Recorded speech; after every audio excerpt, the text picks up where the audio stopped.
Hello everyone, welcome back to Into the Shoujo-Verse. We have a very special episode for you today where we will be reviewing the Ouran High School Host Club live movie from 2011. Why? I don't know. We just are. And who is we? Well, we have a special guest for you for this very special episode. I'm here with my fiancé, Sergio. Hello, I'm your fiance. How are you, fiance? I'm doing all right. I don't know what I just watched, but I'm doing all right. Hi there, Shoujo-Verse fans, Shoujis. And do you have like a name for them? Can they be Shoujis now? Yeah, I'm Sergio. I'm a professional dungeon master on Dungeons and Dragons games. We're running together actually soon an anime-themed campaign. So I watched a lot of anime, not too much shoujo really, you know, some of the classics that used to be on in like the 90s. I got him to read Short Cake Cake. I was and addicted. He liked it. Yeah, I was just asking her, like, when does that volume come out? And I was like, it comes out in May, like, can you pre-order it? I was like looking at her Amazon card. So that's true, yeah, no, so I enjoyed some of the cute romances, for sure, of which this live-action dub wasn't much of that. So, yeah, why did I have him watch it with me? Because I thought it would be hilarious to make fun of it with him. Let's briefly do a non-spoiler review, just for anyone who may want to watch it but doesn't want to be spoiled. How would you rate this movie? I don't even know what to say. So, there's this one, like, TikToker or YouTuber guy I kind of follow. He says, like, he believes all movies are good. So, and I kind of follow that. Like, even when we go, you know, we'll see movies that don't do well in, like, Rotten Tomatoes. You know, me and Oz, go to the theater, like, every weekend, pretty much, to watch most, like, Hollywood movies. So, I believe every movie has something, like, a story to tell, even if it's, like, you know, badly produced or if the script isn't great. There's some fun element. I usually have fun, like, making fun of bad movies. This was rough. Like, this was really hard to find the good points in. Like, they were basically trying to make you know, anime in real life, and you just can't do that. Like, trying to cartoon real doesn't work unless you're Roger Rabbit, pretty much. Yeah, they really did, without spoiling, they really did attempt to be as close to anime effects as possible, as, like, manga effects as possible, which, no matter what you do, it's just not going to translate well. Yeah. Also, it was very all over the place with the plot. It had a lot of things going on that I just feel like it was too many different things, that it was unsuccessful in making me care about the various subplots. Which I guess, I mean, at least I was trying to read some of those YouTube comments from, like, you know, like you said, 11 years ago, or even like, you know, a couple of years ago. I think some people were saying this is supposed to be like basically the, you know, season 2 or 3 or whatever of the anime, essentially. It's supposed to pick up where the anime left off. And yet it was missing key characters from the anime, like, what's his name? No, what's his name? There's a lot of what's his names. I think his name is Ren, and he has red hair. And he keeps getting mistaken as like a gangster. But just because he has a mean-looking face. And then he kind of gets a crush on Haruhi. But obviously she doesn't reciprocate.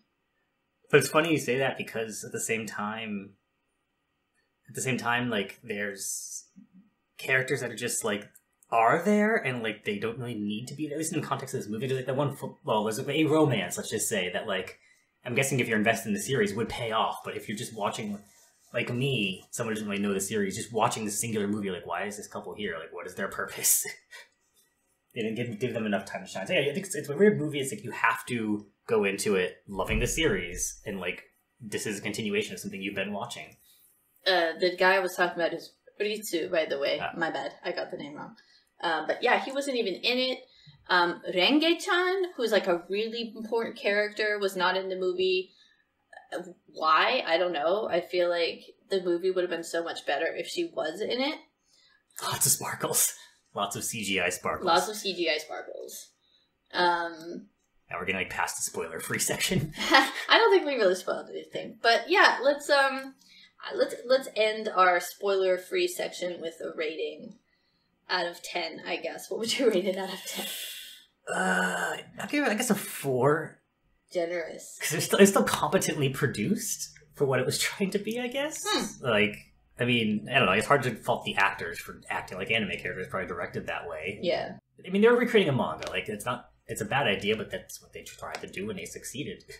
It just really not very entertaining to me. Okay, that's fair. It's difficult for me to rate it because I feel like it actually did cross the threshold of so bad it's funny. So, like, maybe I do also land at a 4 because it, like, a lot of ridiculous things happened that made me laugh, which maybe weren't supposed to make me laugh in the way that I did laugh. Like, I was laughing at it, not with it. So maybe I also do land at a 4 out of 10. But anyway, let's move on to our spoiler or review with spoilers. Well, do you know? I'm looking up now, but do you know if was it made for like theaters? Was it a theatrical release? It's like a made for TV movie. It must be older than 2011. 2012? No. Is it 2012? Yeah, because that's them like in the village. Is this the live though? Movie edition Ouran High School host the 2012 Japanese school comedy film. Live action adaptation. Actually, it got like 2.8 million in the box office, so it did actually go in theaters. Wow. It was released on St. Patrick's Day in 2012. That was at the peak of the Ouran popularity. Was it really? Yeah. So I understand why so many people went to see it. If you look at the Wikipedia, you have the usual, like, the plot, the cast, the reception. It usually tells you what the critical reviews are. All it says reception is, the film earned US $2.8 million at the Japanese box office. So someone submit this, and Shoujo-Verse can be the only review under the reception tab on Wikipedia for this movie. Someone else who's watched it or who decides to watch it after this, yes, please go and review this movie on Wikipedia. So, anyway, I guess that's my big question, and I guess kind of was somewhat answered. It was a theatrical movie, but I kind of wonder like what the market for this is, and is like Japan different than Hollywood in this? Because I feel like Hollywood movies, they really push the idea that like a movie should be, like self-contained. Like you should be able to, as a newbie, go see a movie, even if it's Fast and Furious 9. Or, the MCU's like 21st movie. It's still be something you should watch it the first time or not be like scratching your head the whole time. Mm-hmm. Whereas like this was very much like, again, for me, it's like, I watched one episode of this anime. So I'm like, I remember the dynamic, like, what's this guy doing? Why is it this random magic guy? Like, right. What is this? What is this one romance soap plot between a football player and this other girl? Not knowing the manga, like, they just threw me in there. I'm like, okay, we're pirates now. Yeah, that's actually how the movie starts, is with them dressing up as pirates. I don't know. It's a good question. I think Japan just really has different, at least with anime movies, like they just have a very different mindset. It's for the fans of the series, and it's marketed just for them. Yeah. It's really not designed to bring in any new audiences, perhaps. Or maybe it is. I don't know. Maybe that's the whole point of anime these days, is supposed to be you get one season, it doesn't finish, and then you're supposed to go read the manga because you want to know what happens. Right. Although it seems like they are kind of doing less of that nowadays. I'm seeing more like season 2s. Not even just of like, Hero Academia or like Demon Slayer. I'm seeing like even like random romance anime are like getting season 2s nowadays. Right. No, I think this basket's getting a prequel. Yeah, I think that there's been enough fan outcry. Maybe they're finally listening to it. Yeah, they realize that there are, people in other countries that are willing to pay money to legally see this stuff. And they're giving it to them. Anyways, yeah, in terms of this, yeah, I guess it's interesting. I guess you said 2012, a different mindset. I guess this really was just for the fans. Right. Which is why it got 2 million, which is still good. But compared to like Demon Slayer, that movie like broke records in Japan. Right. Well, that production value was really good. Right. And it wasn't a live version. Could you imagine live version Demon Slayer? Oh, God. I'm sure eventually it will exist if it doesn't already. Right. But yeah, the production value actually wasn't bad. And this was a full-length movie. This was like a almost 2-hour movie. It did not need to be. That absolutely could have been edited down into like an hour. Right. But because they had so many random subplots going on, and like very little happened in the progression of these subplots until randomly at the end, all of a sudden, like everything just wrapped up. So it wasn't very good in pacing or in like hitting a kind of like building towards a climax. It was just kind of like very low key, climax over. I'll add in the ending too. If we go straight to spoilers, like literally nothing changed. Yeah, really, like nothing progressed. Like it was very much like the anime movies we're used to, where they're not canon. Like they just introduce a new character, and that's never going to come back or get referenced again. Right? Yeah, and like they go through this arc with the character, and then like not really anything has changed after they're done with this character. Is that what it was? I didn't even think about that. Like, was it really just a filler movie? Right? I think just now you say this is dawning on me now. Like, oh, it was. They introduced a random new character that had no backstory, like except for the one in the movie. Like she, does nothing significant to the plot. It was very confusing why they chose to make this particular arc into a movie. Oh my god, I have to just, while I'm thinking about it, talk about the really bad English in this movie. I mean, I think we're used to that, like, in K-dramas and other Japanese movies, is like the bad English. Like, the actor has no idea what they're saying. They've just memorized kind of what it sounds like. Because, like, the cadence just doesn't sound right at all. That was in peak form in this movie. It was. Yeah, it was. 10 out of 10 terrible English.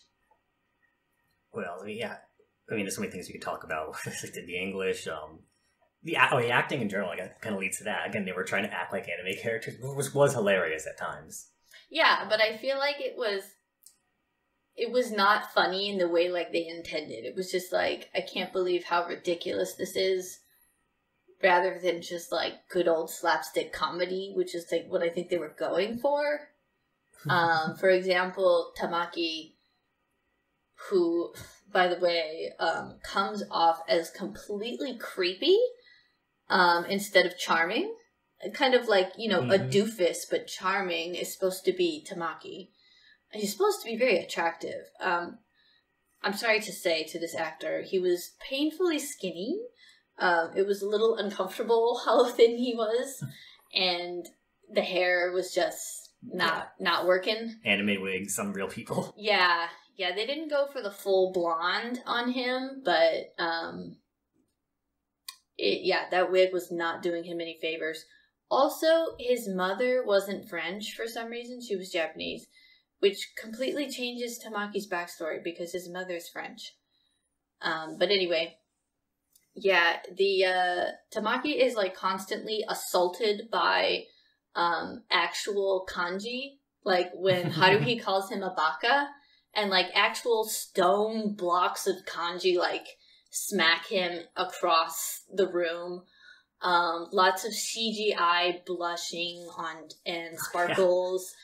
It was just kind of very cringy to watch, and I think the one shot that we kept making fun of was, the close-up for the kiss. They tried to do that very manga thing where it's like you zoom in on like a front shot of the guy's face like coming towards you. And in manga that can look very attractive when they draw him, with a beautiful face. But here it's just this guy like sticking his lips out, like. Yeah, so there's a moment where Tamaki and Haruhi look like they might be about to kiss, and it's just like kind of gross. Like it doesn't come off as like, oh, a heart pounding moment. It's just kind of like the camera is full frontal, like on the actors. Haruhi's looking like nervous. She just looks scared. Tamaki looks like he's about to eat her. Like it's just, it was very unsuccessful kiss scene. You said there were no dokis, but there were literal CGI dokis of like a pink glowing heart on him. Oh yeah, yeah. I mean, that's not even a thing in shoujo. Like, I've never seen a shoujo panel where somebody's heart pounding is represented by like a glowing light on their heart over their chest. That was just very weird. Yeah, and then like, it's supposed to be like they're not. Well, maybe they're playing it somewhat for comedy, but it's still supposed to be sincere that Haruhi's like dealing with this, feelings. She doesn't know if it's love or not. And he tries to kiss her in that creepy scene, like trips on her and kisses her accidentally, and then she bakas him into the ocean. And then she's like, "Is this love? I don't know if I'm ready for it." That's how the movie ends. I'm like, why? Why do you love him? I know they Like, do not convince us at all that she has any reason to be in love with him. He's been nothing but like weird to her and just kind of creepy. And like in the manga, like this is true to the manga that he claims that he's her father. And the reason why he does that is because he doesn't understand his feelings for her, and that's how he interprets it.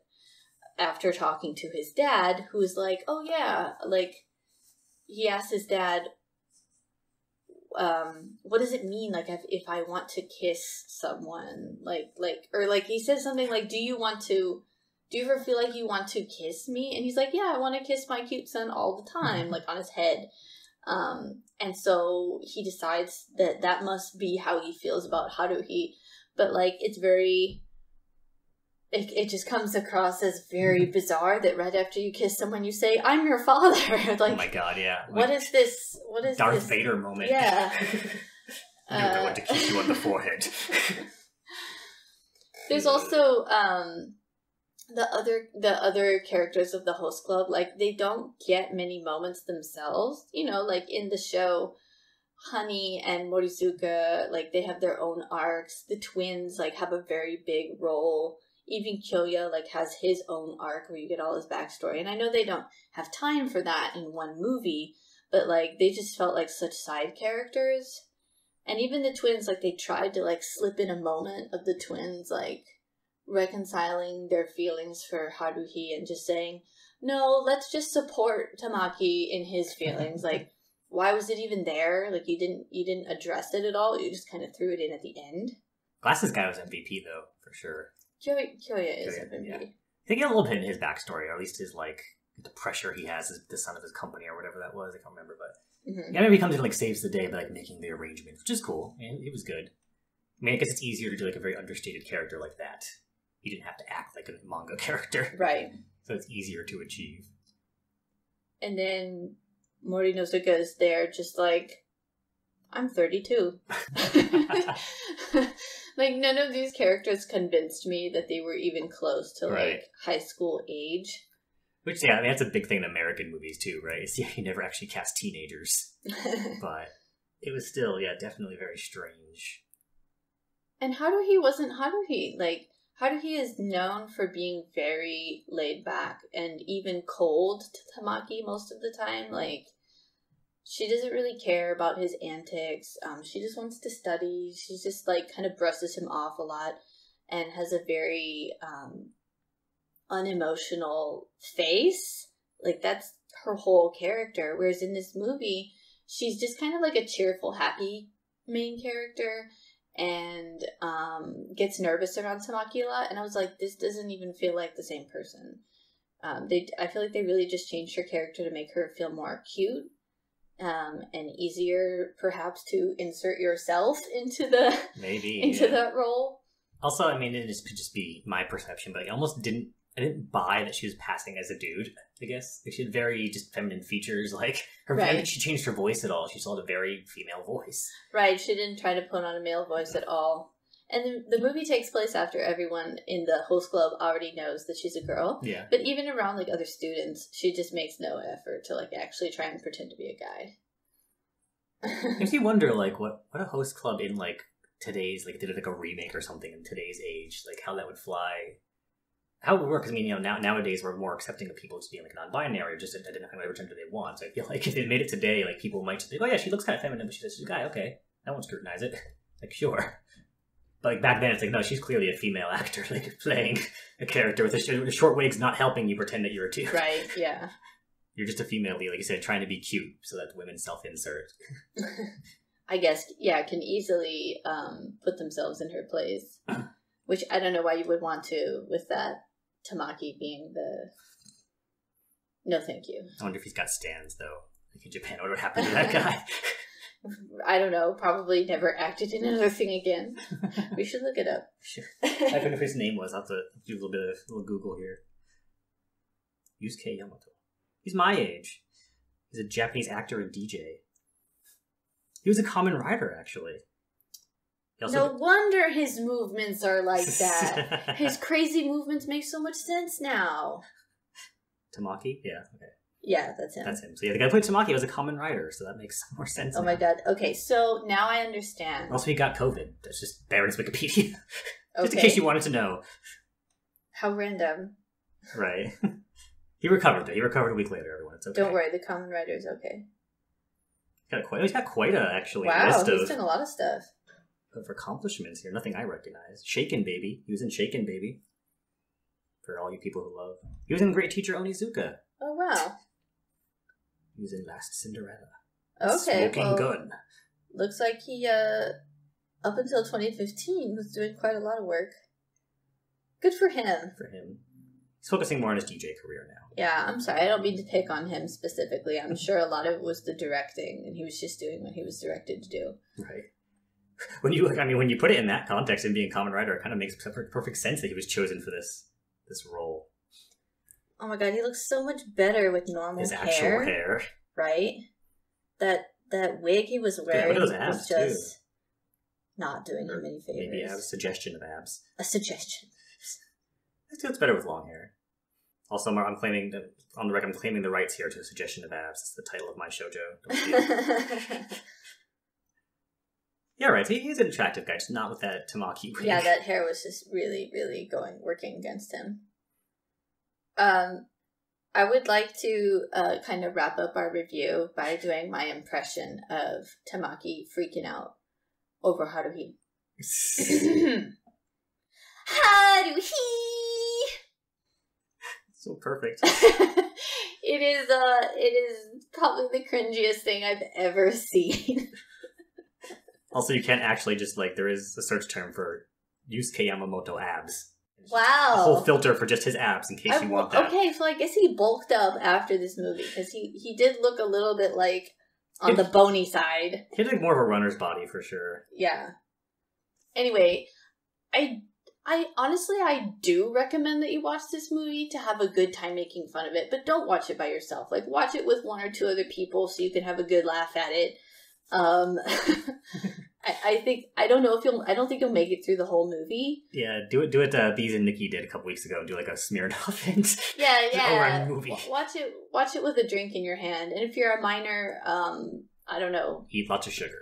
Yeah, I don't know. Watch it with some other giggly people, and you'll have a good time cringing at it and